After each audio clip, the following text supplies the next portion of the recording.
Oh, I have very fond memories of the library. I lived a block away, and I would visit the library 2 or 3 times a week because Mrs. Davis was one who paid attention to me and saw to it that anytime she had a new book and would tell me about it.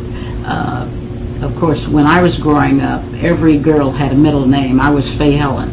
And Miss Davis would say, "Fay Helen, I have a new book." And I remember going through all of the Louisa May Alcott series, Little Women, Little Men, Eight Cousins.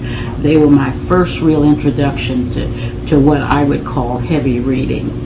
And Mrs. Davis also had a reading club.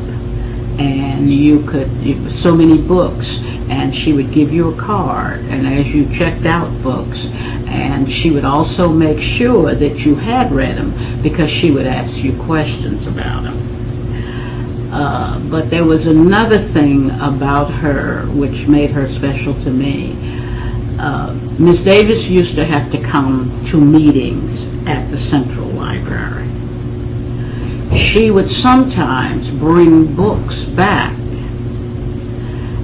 but she would tell me I could read them, but I couldn't take them out of the library. I had to sit and read them there. Now, what I have decided in my old age, Miss Davis was bringing books which didn't belong to the colored branch when she came to meetings here. And she couldn't put her stamp in it. So she let me read them. And I think there were other kids too who were real avid readers, who you could sit in the library and read certain books, but you could not take them. You couldn't check them out. And those books never became part of the collection of I remember Mark Twain, for example, was one of the books that I remember in that. And it signifies to me the kind of dedication that she had for the kids, and she recognized that I was reading far beyond what she had at the moment, but she made access. The other thing, she taught me the Dewey Decimal System, because I could go in she taught me how the books were organized in the library.